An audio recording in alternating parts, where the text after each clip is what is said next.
you are traveling to another train of thought, one not from this century. You are entering the paradigm shift.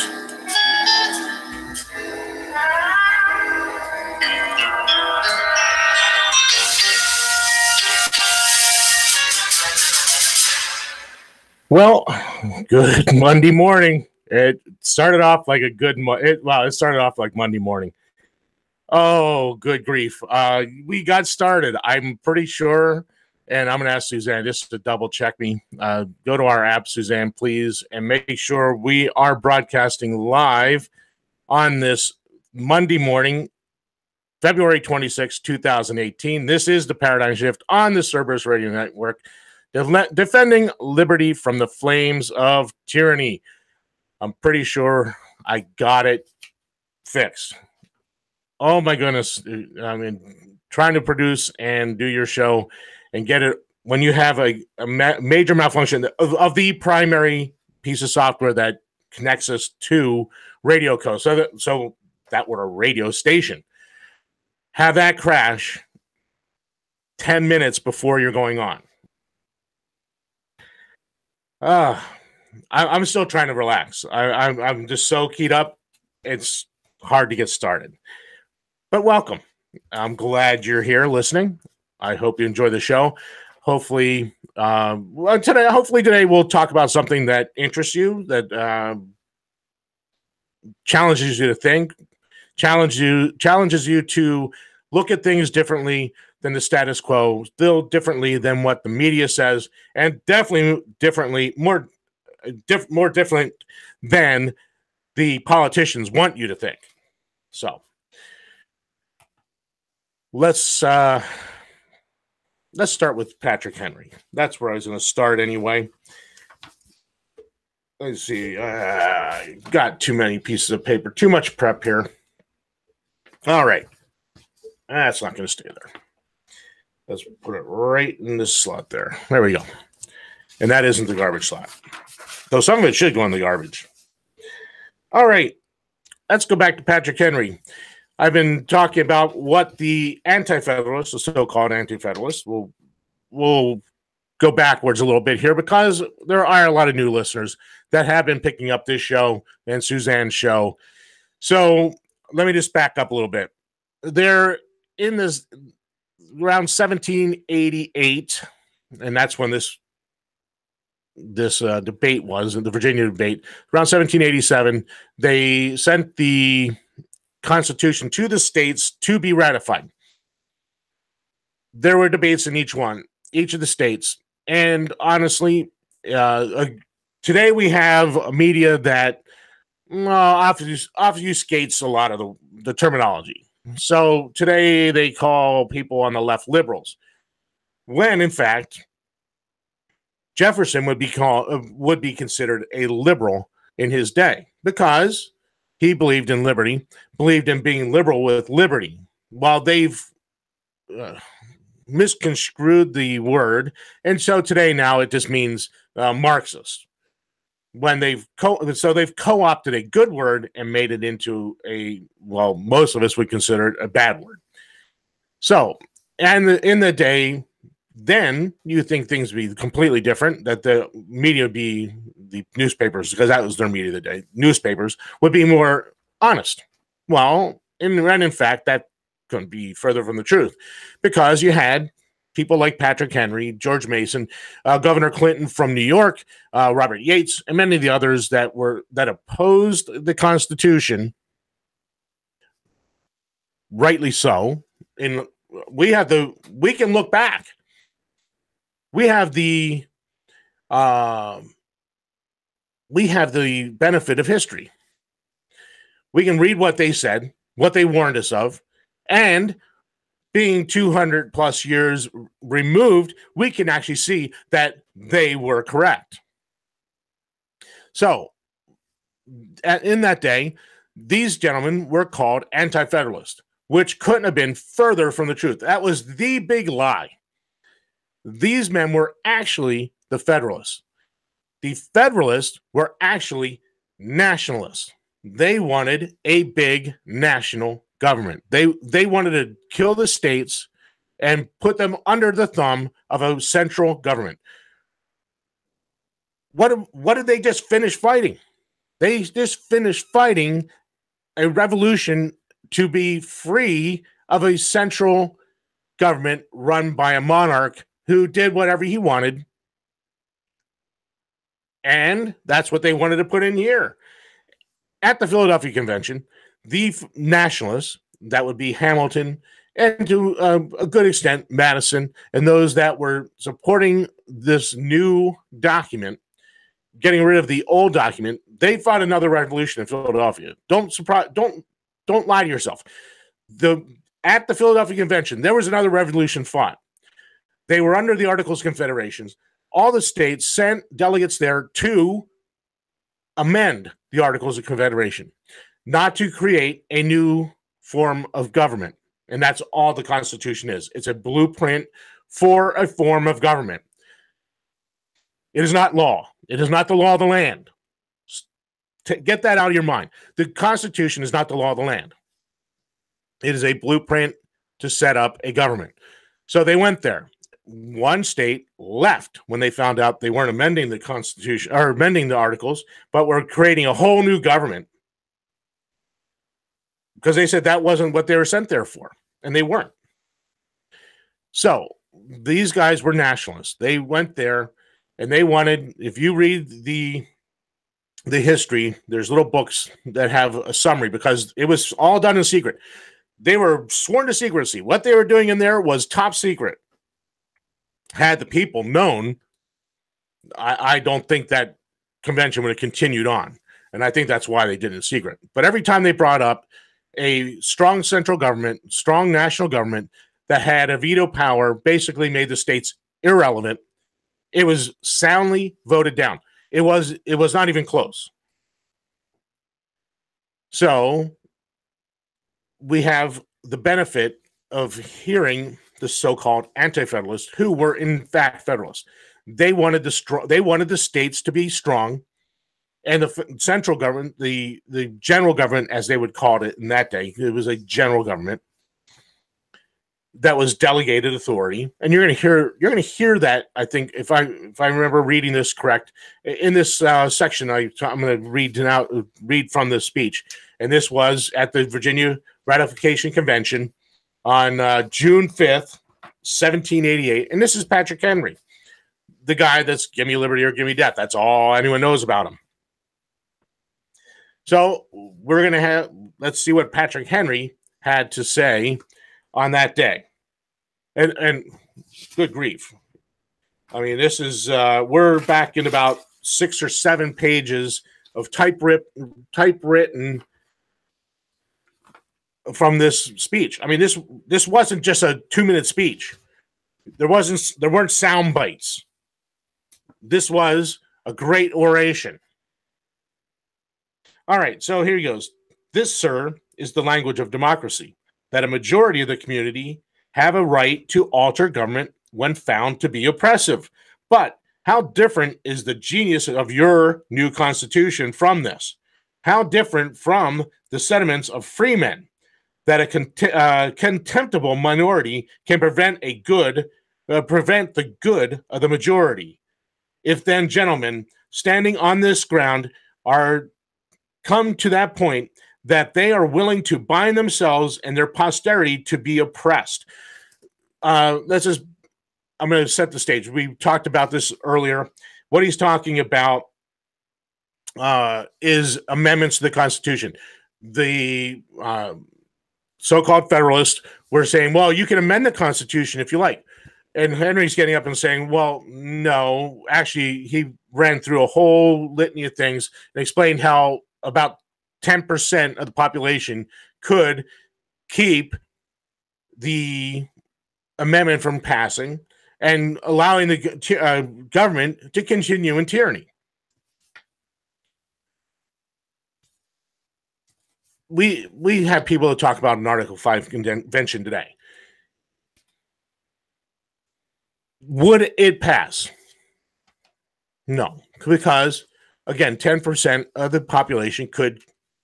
It'd actually be it'd be more today, because you'd have California, Massachusetts, Connecticut, New Jersey, New York, Illinois. You know who I'm talking about. You know the places that would block any amendment attempt.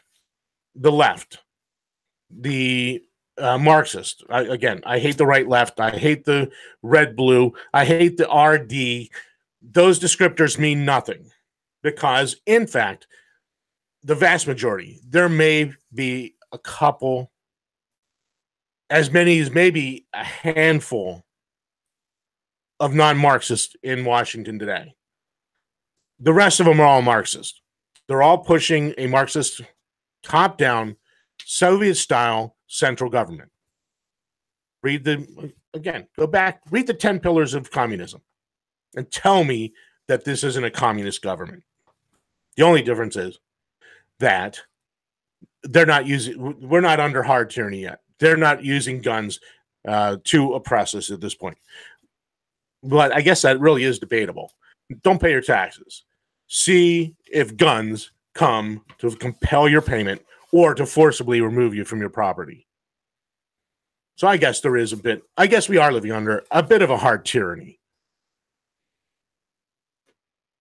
So anyway, he's warning again that this contemptible minority would block the majority of the people from amending the Constitution to get rid of tyranny.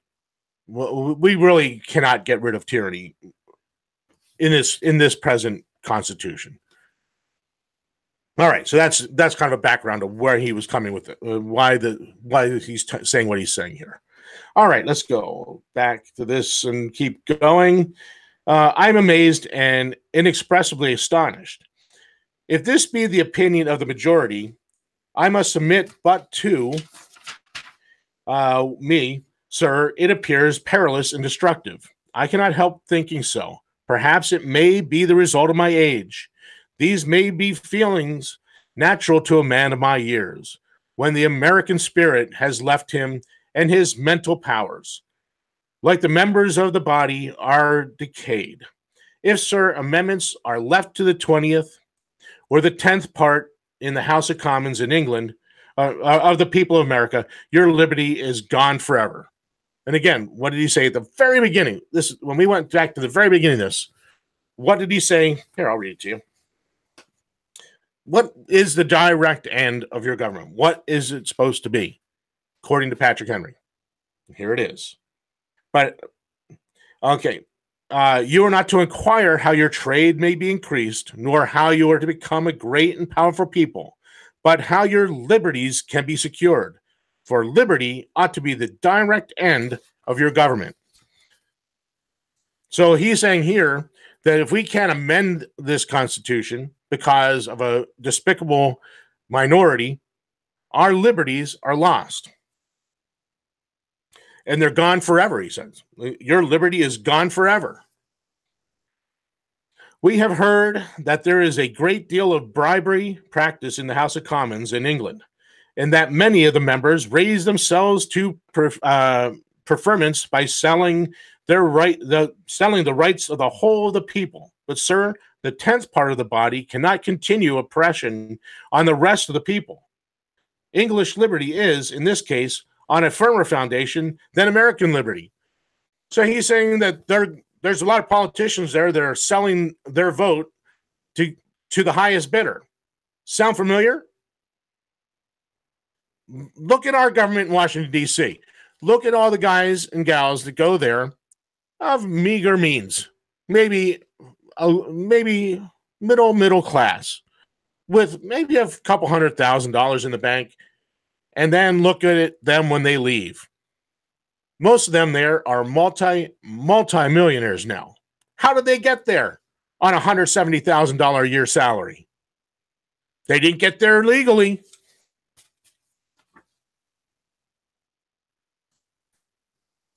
Either inside trading, because they knew what they were going to do, so they bought the stock so they could get rich off the stock because they knew they were going to do it, which is illegal for you and I. Or, more to the point, Raytheon, Boeing, all the others, doesn't matter who it is, Solyndra, Whether it's green or it's the warfare state, it doesn't matter. All those corporations go there, give massive amounts of monies to these congressmen and senators and the president and the vice president, and they put them in their chest, and when they leave, it all goes to them. They become massively rich.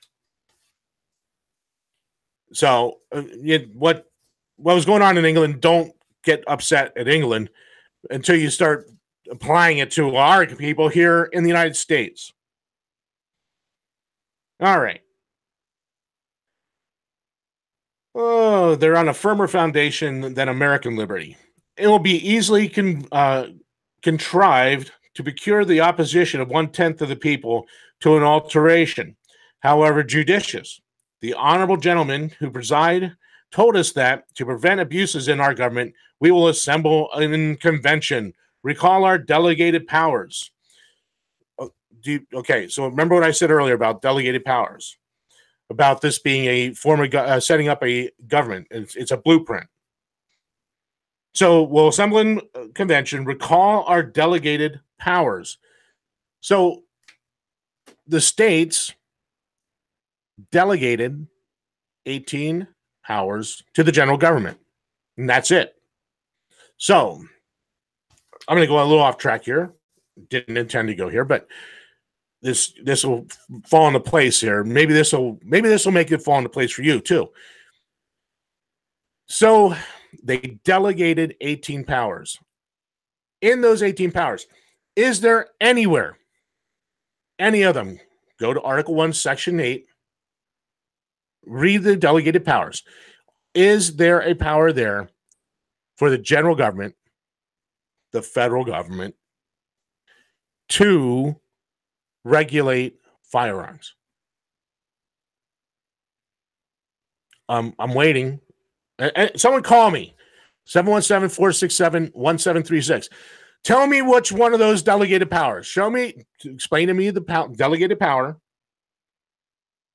that gives them the ability to regulate firearms. Okay, the phone's not ringing because it's not there. There is no delegated power. But there was one mention of firearms, or of arms. The militia. The federal government was to arm the militia when they were called up for federal use. So if someone invaded Florida, Cuba invaded Florida, the general government would call up the militia. They would give them arms to go to, and they would fall under the commander in chief. They would go down to Florida at the request of the governor of Florida because the Cubans are attacking. They would go down there. They would fight the Cubans, send them back packing across that little strip of water, and they'd all go home to their farms.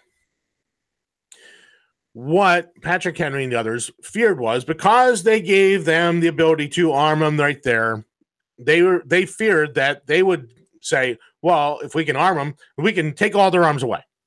So why, according to the preamble, did they add the Bill of Rights?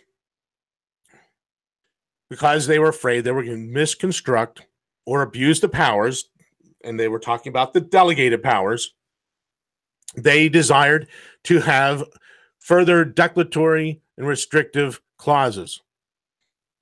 So they added clauses to make sure they understood that there was 18 enumerated powers, and among them, the Second Amendment specifically denied them the power to take away the people's, the citizens of the state's arms.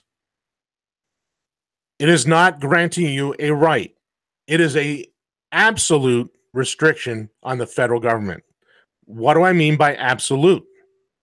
That means that there's not one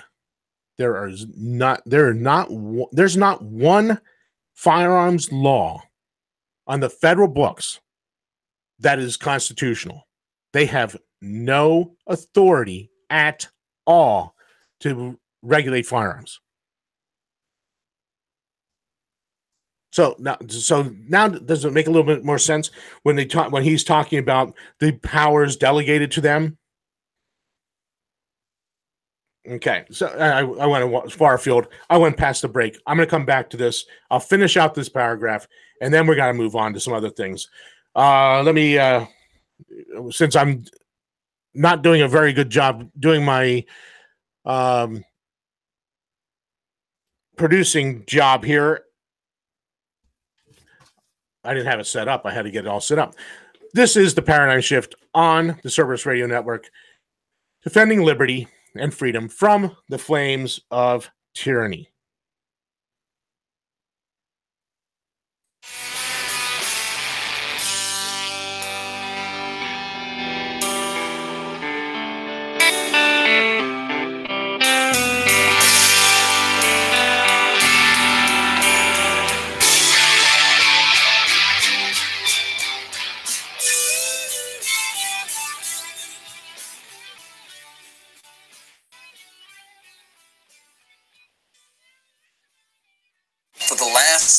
I'm pretty sure what's killing the crops is this Brawndo stuff. The Brawndo's got what plants crave. It's got electrolytes. So wait a minute. What you're saying is that you want us to put water on the crops? Yes. Water? Like out the toilet? Well, I mean, it doesn't have to be out of the toilet, but yeah, that's the idea. But Brawndo's got what plants crave. It's got electrolytes. Okay, look. The plants aren't growing. So I'm pretty sure that the Brawndo's not working. Now, I'm no botanist, but I do know that if you put water on plants, they grow. Oh, well, I've never seen no plants grow out of no toilet. Hey, that's good. You sure you ain't the smartest guy in the world? Yeah. Okay, look, you want to solve this problem. I want to get my pardon, so why don't we just try it, okay? And not worry about what plants crave. Brawndo's got what plants crave. Yeah, it's got electrolytes. What are electrolytes? Do you even know? It's what they use to make Brawndo. Yeah, but why did they use them to make Brawndo? Because Brawndo's got electrolytes. Suzanne Sherman shooting straight on everything from prepping to politics. The Wasatch Report, every Monday morning, 10 a.m. Eastern, on the Cerberus Radio Network. Cerberus Radio Network, protecting liberty and freedom from the flames of tyranny.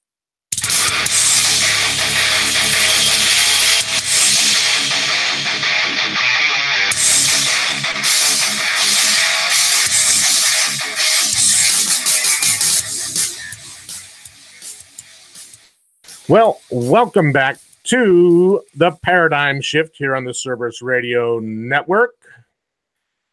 We went a little long that one, but that's okay. I have the clock. It's my clock to decide what I'm going to do because I'm producing the show. I can do that. So let's get back into Patrick Henry. He was just talking about these states delegating powers to the general government. Oh, let's see here. Let's get back to it. Talking about recall our delegated powers and punish our servants for abusing the trust reposed in them. Oh, sir, we should have fine times indeed if, to punish tyrants, it were only sufficient to assemble the people. Your arms, wherewith you could defend yourselves, are gone, and you have no longer an aristocratical, no longer a democratical spirit.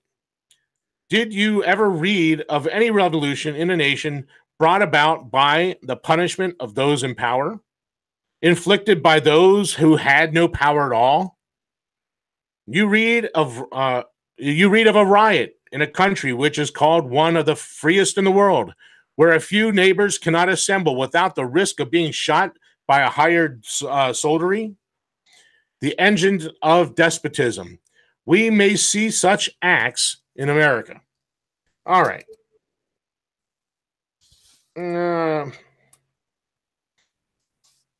I'll go to the bottom of the hour. I'm going to read one more paragraph, and then we'll go on to some other things. A standing army we shall have, also to execute the execrable commands of tyranny. And how are you to punish them? Will you order them to be punished? Who shall obey these orders?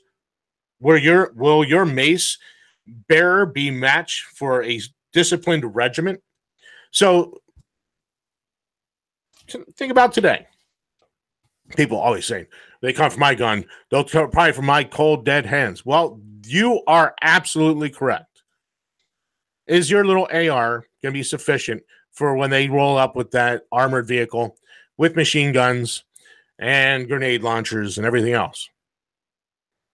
But or that drone flying over you, and that missile they drop on your head. We do it all over the world. We kill people indiscriminately all over the world with our drones.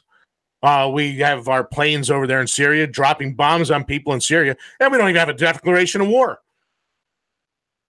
We kill people all over the world unconstitutionally. And, you know, everyone's chants USA, USA, USA. We love killing people. So do you think your little AR is going to stand up to these regiments, as Patrick Henry calls them? In what situation are we to be? The clause before you gives a power of direct taxation, unbounded and unlimited, exclusive power of legislation in all cases whatsoever. For 10 miles square, he says that all the time, that 10 mile square, Washington, D.C. And over all places purchased for the erection of forts, magazines, arsenals, dockyards, and etc. Basically what he's saying. What resistance could be made? The attempt would be madness. You will find all the strength of this country in the hands of your enemies. What country? Let me read on, because just think about that. What country did he talk about?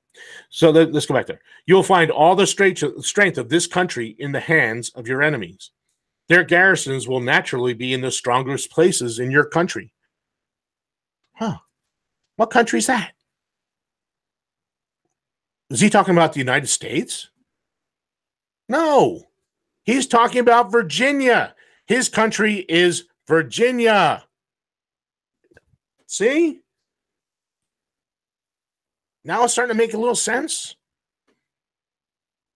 There weren't 13 counties that created the big state, the United States of America, singular. No, there were 13 countries that delegated a few limited things to a general government to act as their agent.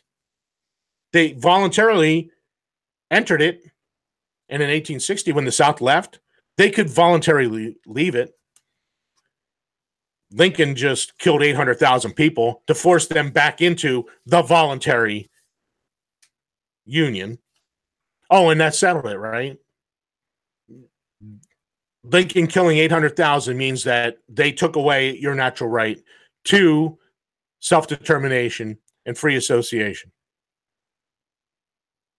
Read the Declaration of Independence again. I think Jefferson would disagree with that. All right. So their garrisons will naturally be the strongest places in the country. Your militia is given up to Congress. Also, in another part of this plan, they will therefore act as they think proper. All power will be in their own possession. You cannot force them to receive their punishment. Of what service would militia be to you, when most probably you will not have a single musket in the state? For as arms are to be provided by Congress, they may or may not furnish them. Now, see? Now do you understand why he wanted further declaratory clauses, restrictive clauses added? Because he worried that they would abuse the power and take away the firearms from the people. It all played out exactly as Patrick Henry said. All right, we'll come back to Patrick Henry. We got, oh my goodness. We're not going to be done with Patrick Henry for a while. We got at least 4 more pages of him. We're only halfway through that speech. Of course, I embellish a little bit from time to time, and I'm a terrible reader on the air. That's why I don't like reading. But in this case, I have to, because his ideas are just so important. They're pivotal for us to understand what was created, who is supposed to have the power, you, me. We are the citizens. And again, I said this the other day. That's why when I hear any politician say the word taxpayer, it sets me off, because I'm not a taxpayer. I am not a resource. I am a citizen. I institute, you're a citizen, so you and I. But it's just me sitting here. I institute governments. And I abolish governments that are not going to the ends of protecting liberty. That's what they're afraid of us figuring out. They're afraid of us ever figuring out that we are the ones in charge. They aren't. They think they are. And they have the guns to back up their staying in charge. And that was the thing that Patrick Henry was warning about here. He was warning about the standing army, and that the people wouldn't have the sufficient energy, the sufficient power to force the tyrants to stop. And that's my biggest fear today, is that we don't have sufficient energy or power to make them stop today. It really is going to come down to, a few states are going to have to decide that they've had enough of this union and that they're going to leave. And then it's going to be up to them to see how the general government's going to respond. Will whoever's in charge at that time go full Lincoln and kill another 800,000 or million people, 2 million people, to force people back into this so-called voluntary union? Or will they just let them go? Well, who knows? But until someone has the guts to try again, to put liberty ahead of just a little bit of security, supposedly, we'll never know. All right, let me set something up here. Let me see if I can get this set up without too much trouble. The other day, Suzanne had on her show a Dr. Block, and she was talking about psychotropic drugs.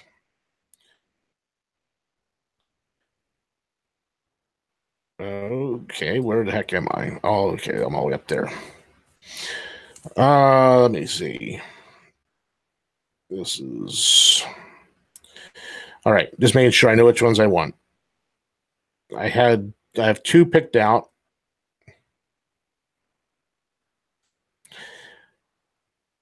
Last night, Suzanne and I and Justin Spears did a show on a... Yes, Suzanne, you can if you want to chime in. You'll know what I'm talking about in just a minute. We did a show on Agenda 2030, and we didn't really get a whole lot of time. I mean, we had an hour, so I want to just kind of expand on 2 different points in that, because we just ran out of time. And I'm sure we're going to do some more shows on it. But I want to play this piece here, and it'll become self-evident why I was talking about Dr. Marianne Block and the Block Institute. I'm going to play this media file. This is This is goal number 3 of Agenda 2030, which is Agenda 21 on a national scale. So it's for a country. Agenda 21 is local. And I didn't really talk about it last night. Agenda 21, I've watched Agenda 21 being implemented here locally. They built 1, 2, 3. In the last 5 years, they built 3 circles, roundabouts. That's Agenda 21. That is all part. If you go to Agenda 21, go to the UN website, look up Agenda 21 and read through it. If you can, I mean, it's thousands of pages. Well, it's at least hundreds of pages long. And you'll find roundabouts. That's part of that. that's your local government implementing Agenda 21 from the UN. The Agenda 2030 is the large scale. This is for the nation, but what they're implementing is also what the locals are doing. So here, let me just play this, and then we'll talk about it just after that. Hold on. Here's goal number 3. Goal number 3: ensure healthy lives and promote well-being for all at all ages. Translation: mandate 100+ vaccines for all children and adults at gunpoint, threatening parents with arrest and imprisonment if they refuse to cooperate.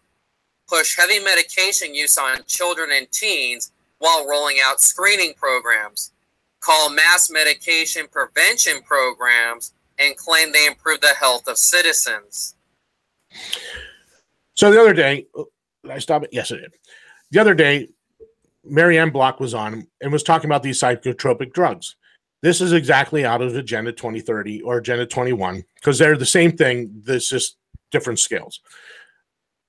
They're implementing that on your children. If your school decides they want to give your child these psychotropic drugs, they will go to court and force you. And they'll win because the government's going to do what they're going to. This is all tied together. This is the tyranny that's coming out of our general government in Washington and our local governments that are implementing Agenda 21. Look at all these mass shootings lately. The one in Las Vegas, this recent one in Florida. They're all, the one thing that ties them all together are these psychotropic drugs. And Suzanne, go ahead and chime in. I know you've been dying to chime in on this, so go ahead and chime in, and then I'll finish up on this, and then we'll move on to my next one. I'll set that up while you're chiming in on this one. Well, what we discussed, good morning, by the way, on my show last week, Dr. Marianne Block was a woman who became a medical doctor after the incompetence of doctors treating her young daughter almost killed her little girl. So she began, after she became a medical doctor, she opened a clinic called the Block Center in the Dallas-Fort Worth area. And she realized that psychotropic drugs were being prescribed to children at an alarming rate, absent any medical testing whatsoever, but based on subjective answers on questionnaires filled out by parents and teachers. And why is this not being discussed in the mainstream media? I had asked her in an interview, and she said, pay attention to who the advertisers are. And I started paying attention to them, and you will see that the overwhelming majority of advertisements on television now is pharmaceutical companies, and for every little malady from not being able to sleep well to psoriasis to other bodily parts not functioning properly. She said, I was not able to discuss this on a news show because they said, we can't have you on. Our advertisers won't tolerate it. So this is really what is not being addressed in the schools. And there's a link between the education system and the financial benefit they receive by having children labeled as needing special programs like an IEP and having difficulties. The teachers also favor children, particularly boys, who are on these medications. One example I gave was, and she shared with us, was that she would work with the teacher who would assume, because the teacher was working with the doctor now, that the child in question was being medicated. And when the Dr. Block said, please give me a report every week on how you feel the child is doing, once the teachers became under the impression that there was psychotropic drugs being administered to the student, she would say that the student's behavior had improved tremendously. So it becomes a self-fulfilling prophecy there. Right. But the thing is, what she said that I took from that was that the side effects of these drugs are that they have suicidal ideations. They think about committing suicide. They think it's homicidal ideation. So they're thinking about killing other people, and violent tendencies. So we're giving these young men, teenagers, these drugs that intensify these feelings. And then we wonder why there's mass shootings. They say they're not as pronounced in adults. Well, I mean, there's all kinds of questions whether this one man did the shooting in Las Vegas. Let's just assume that he did. That one man was on these psychotropic drugs. So even they're saying that they don't affect adults the same way, but obviously they must. But this is coming out of Agenda 21. This is the government implementing the drugging down of our youth, making them zombies, pretty much. You look at the picture that young man that shot all those people in Florida. He doesn't look like he's there. It's obviously the medication he's on. He just looks like he's somewhere, but he isn't there. Look at his eyes; they're dead. There's nothing there. They have him so medicated. Those medications have him messed up. And I'm not defending what he did. He committed murder. It's plain and simple. But the government has a responsibility in this. The other thing I wanted to get to this from them. Every time, now that we have Obamacare and they have mandated that all your medical records are now online, that means they have everything you say to the doctor in their possession. They have everything the doctor writes in their notes in their possession. They know everything about you. They know everything. Now, the other thing you have to remember is, you even mentioned it, Suzanne. The one thing that the doctor asks is, think about this. Every time you go to the doctor, what do they ask? How are you sleeping? That's a loaded question, folks. Answer, I sleep great. Because if you say you're not sleeping well, that goes into mental illness. And what are they trying to do at the national level? They're trying to make it impossible for people with mental illness to buy a gun. You open the door every time they talk. Every time they talk to you, they're getting the message, and they're trying to put you in the group that's mentally ill. All right, I'm going to take a quick break, and then we'll be back, and I'll finish up. I'll have about 10 minutes left. I want to finish up with one more clip from the 2030, and we'll talk about that. I have a couple articles to support it, and we will be done. And then Suzanne will be on with her special guest, Dr. Ryan McCakin from the Mises Institute will be on with Suzanne at 10 o'clock on the 10 o'clock hour. So don't miss the Wasatch Report coming on in just a little while. This is the Cerberus Radio Network, defending liberty and freedom from the flames of tyranny. And let's see. Yes, it is. It's right there. Let's go ahead and go to break.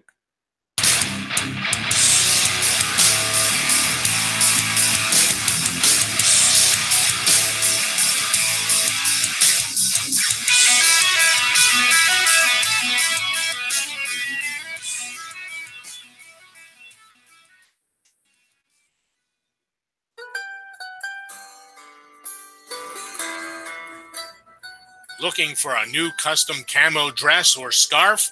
Tail Gunner Apparel. Looking for bath and body products for women and men? Tail Gunner Apparel. Looking for bed scarves and custom home products? Tail Gunner Apparel. Look awesome and feel even better. Tail Gunner Apparel on Facebook or at tailgunnerapparel.etsy.com. That's tailgunnerapparel.etsy.com. Made love and then you cried. Remember when? Cerberus Radio Network, protecting liberty and freedom from the flames of tyranny.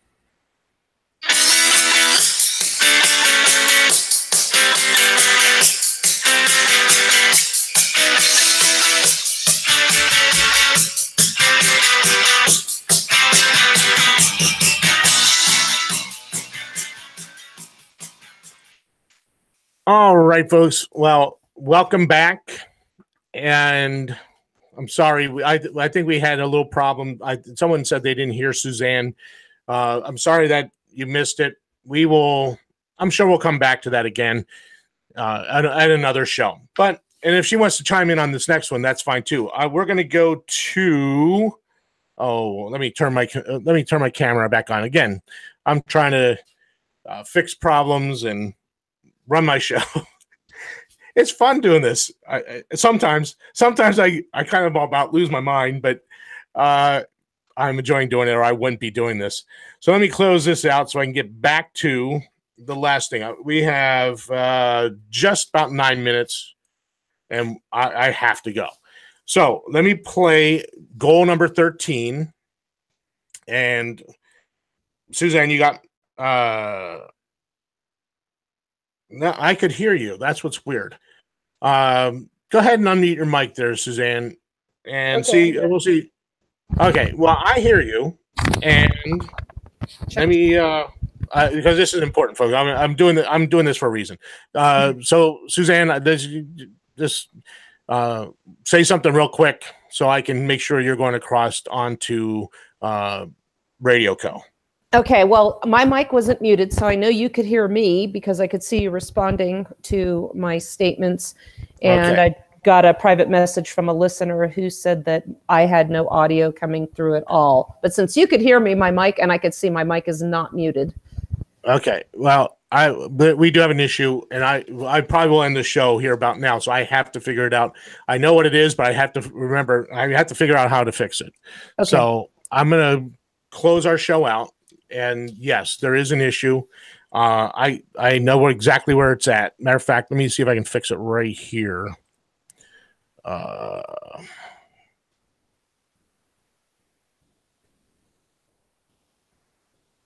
right. Why is it not allowing me to fix it here? All right. I'm gonna have to fix. I'll fix it. We're gonna end the show a little early. I know exactly where the problem is. I can see it, but for some reason it's not allowing me to fix it. Let me try this first before I say that. And we can edit all this out later. Yes. Well, my show, I'm just not going to post this. It's not going to be a full show. I mean, I hate to do that, but it's just, we'll see. I might edit it out and then just go. Okay. All right, folks. I have to end the show here and fix this because at the top of the hour, Suzanne's gonna be on, and she does have a guest lined up. I hate to go away early, but it just has to be done. Thank you for listening. This is the Cerberus Radio Network, and this is the Paradigm Shift, defending liberty and freedom from the Flames of Tyranny. Have a good day, and we'll see you at 10 o'clock.